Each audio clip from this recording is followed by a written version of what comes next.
भगवद गीता के अध्याय 13 के इस सिंहावलोकन में आपका स्वागत है, जिसे क्षेत्र क्षेत्रज्ञ विभाग योग या क्षेत्र और क्षेत्र के ज्ञाता के बीच के अंतर के योग के रूप में जाना जाता है।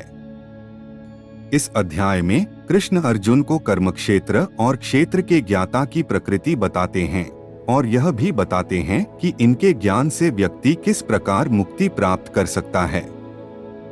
अध्याय की शुरुआत अर्जुन द्वारा कृष्ण से क्रिया के क्षेत्र की प्रकृति और क्षेत्र के ज्ञाता के बारे में पूछने से होती है।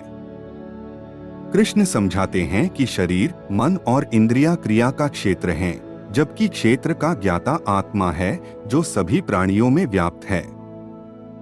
कृष्ण सिखाते हैं कि क्रिया के क्षेत्र का ज्ञान और क्षेत्र का ज्ञाता परम ज्ञान है और जो इसे प्राप्त करते हैं वे जन्म और मृत्यु के चक्र से मुक्ति प्राप्त करते हैं।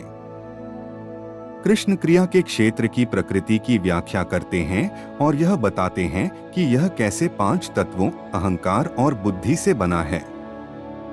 वे सिखाते हैं कि कर्म क्षेत्र सभी अनुभवों का कारण है और मुक्ति प्राप्त करने के लिए इसे अच्छी तरह से जानना चाहिए। कृष्ण सिखाते हैं कि क्षेत्र का ज्ञाता शाश्वत आत्मा है जो सभी प्राणियों में व्याप्त है और उसे सर्वोच्च वास्तविकता के रूप में जानना चाहिए। वह मुक्ति प्राप्त करने में स्वयं के ज्ञान के महत्व पर बल देता है।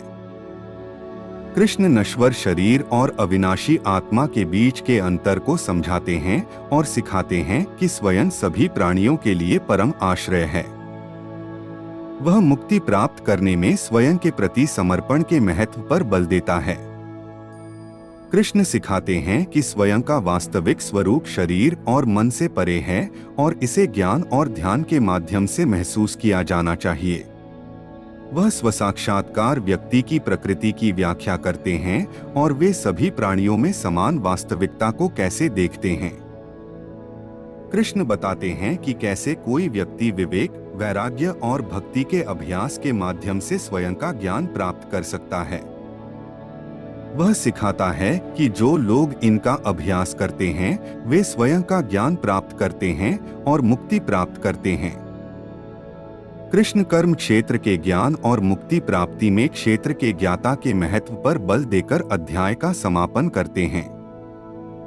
वे सिखाते हैं कि जो कर्म क्षेत्र और क्षेत्रज्ञ को जानते हैं वे जीवन के सर्वोच्च लक्ष्य को प्राप्त करते हैं और सभी दुखों से मुक्त हो जाते हैं।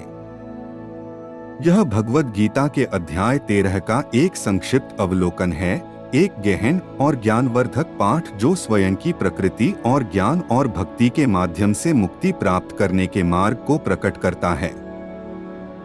हमें उम्मीद है कि आपको यह जानकारी पूर्ण और प्रेरक लगी होगी। बाकी अध्यायों पर अधिक वीडियो के लिए बने रहें और लाइक और सब्सक्राइब करना न भूलें। देखने के लिए धन्यवाद।